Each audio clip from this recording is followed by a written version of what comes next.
Welcome to Planet Country with Big Stu and MJ. Here's a moment you may have missed from the last show.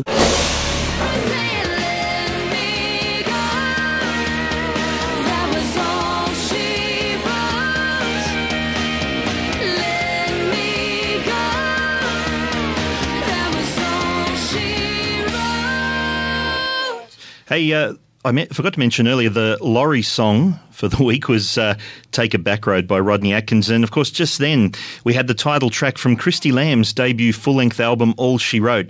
Now, Christy has a gig on tonight, but she did come into the studio later this afternoon to speak with us. Here's how it all went down. She's been described as a fresh-faced talent and a rising star of Australian country music, whose high-energy performances never fail to impress.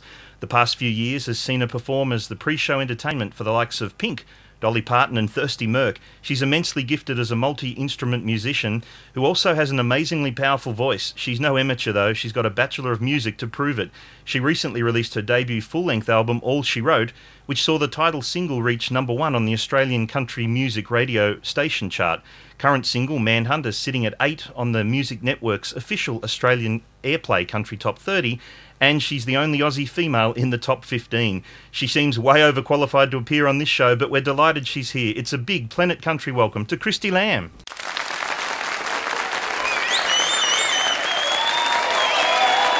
Thank you very much. Hi Christy, thanks for coming in to the studio. Congratulations on your album. It must have been exciting to launch it a few months ago.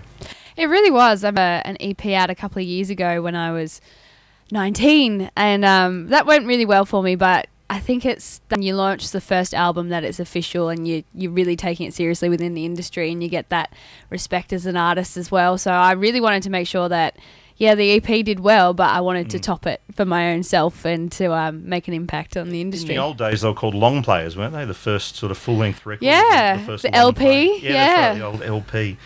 Fantastic. It seems you've had an amazing past few years. You spent time, and this fascinates me, last year as the lead female vocalist in John English's nationwide Rock Revolution tour. That must have been a great experience. How did that come about?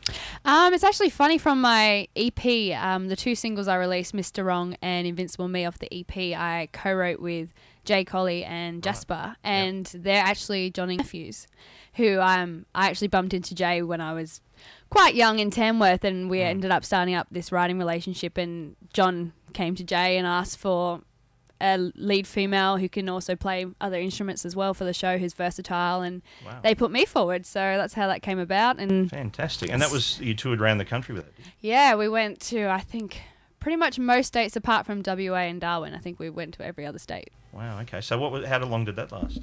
I think it was 9 months, pretty much full on. Every weekend we were doing about 3 shows. Sometimes we had 4 planned, but it was most weekends from June till March of last year. Wow. And you made a couple of songwriting tips to Nashville. Tell us about that experience. Did you any sessions with ideas and then expand on them with other writers, or did you simply meet up and start from scratch?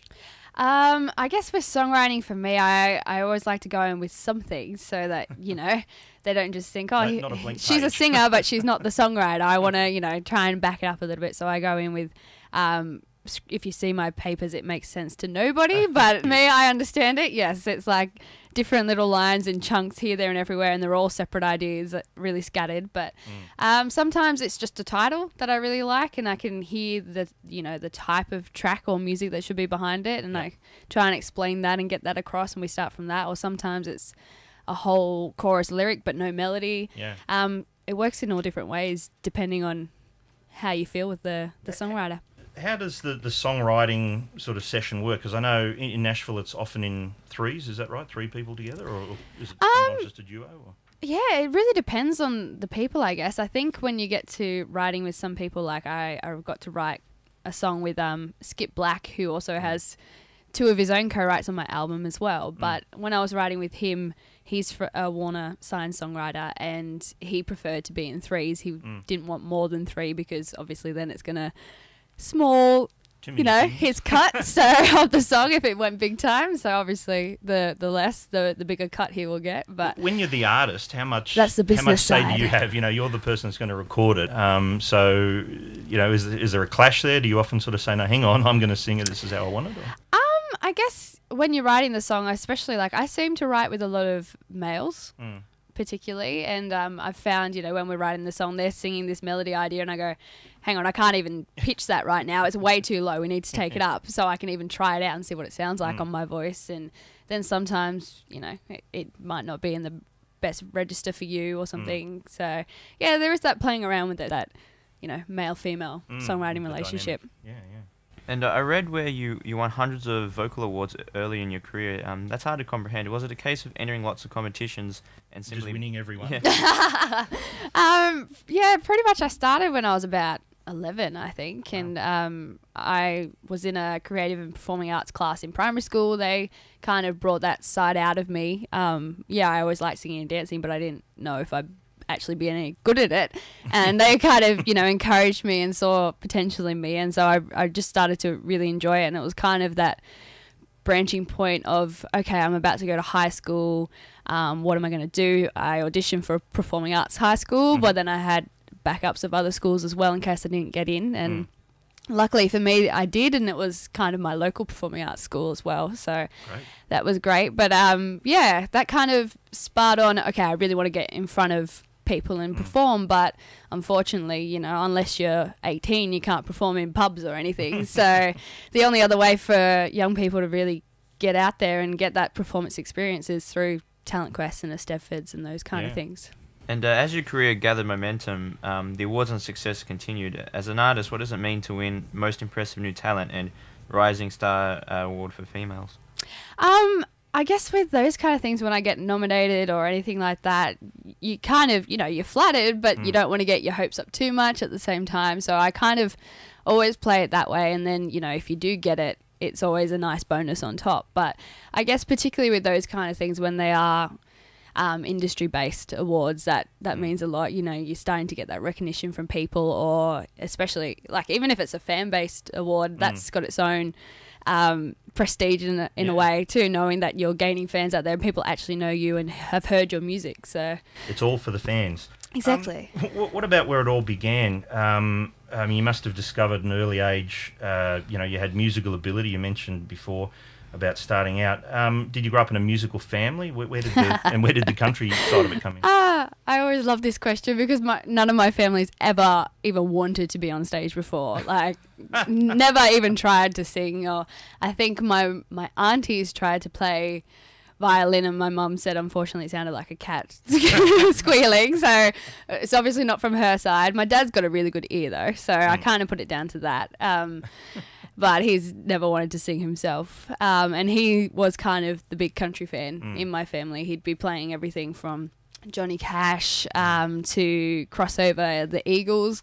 He's a huge fan of the Eagles, and huge fan now of Keith Urban and the Carrie Underwoods and things like that. So I've really had that broad horizon of country music. So when people, you know, say, oh, country music's just 3 chords and it's, you know, simple and all this, I'm like, have you heard of these people like Carrie's and Keith Urban? You know, I think it's still got that stereotype of the old stuff, but I don't think you can. Australia for sure. Yeah, I don't think you can classify country music anymore to one thing. We played a song of yours a few weeks ago, and I made the comment that you're Australia's Carrie Underwood, answer to Carrie Underwood. And I went on to say that you might not like that comparison. Do you accept people are going to make that sort of observation? And is she a musical influence of yours? Yeah, she's pretty much an idol, so that's fine with me. I love her music, so thank you. I guess, yeah, it depends on the way people would say it. Obviously, if they're not a Carrie fan and they're saying, oh, you're just like her, then it's kind of like, oh, so you don't like me. Okay. But I want to know who these people are. Yeah, it depends on the way it's taken. But I love Carrie Underwood. I think she's a beautiful soul, like as a person, as an artist. She's particularly creative, and she knows how to keep the momentum and her looks and her music and yeah, exactly. Music, that power in the voice. Yeah, I love a good story, and I think that's the best thing about country music. If you had to sum it up, is it's stories for people, and it's our stories. And how important is social media to you? I love social media, I must say.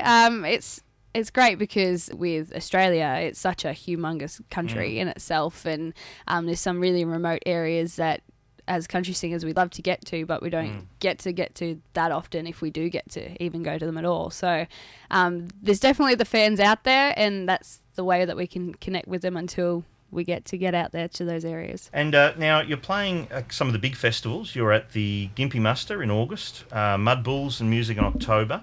They're, of course, both in Queensland. And I believe you've also been added to the Denny Muster roster. Yes. What's it like performing at those large festivals amongst other great artists, but also in front of huge crowds? I'm really looking forward to it. I mean, I've done like quite a few festivals, Broadbeach and Ballina last year, and I go to Tamworth. I think I've been 8 years in a row now since I was little. But I guess these are kind of the first real big festivals that I'm going to be exposed to. So I can't wait. I mean, I love it every time I get up there. It's always something different. And I think now that, like, even particularly with Gympie, how it's not Gympie Country Music Muster, it's Gympie Music Muster. Yep.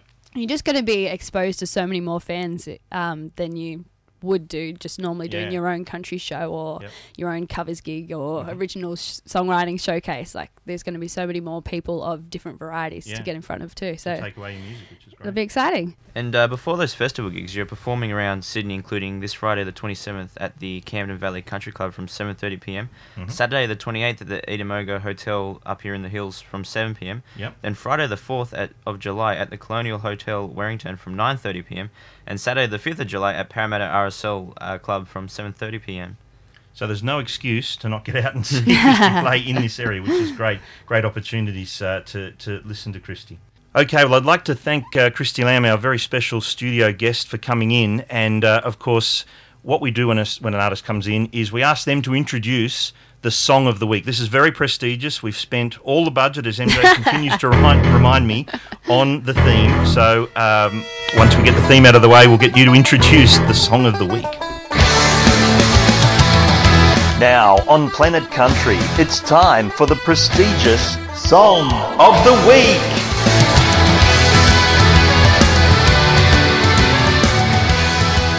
Hi, I'm Christy Lamb, and this is my current single, Manhunt, as the Song of the Week on Planet Country.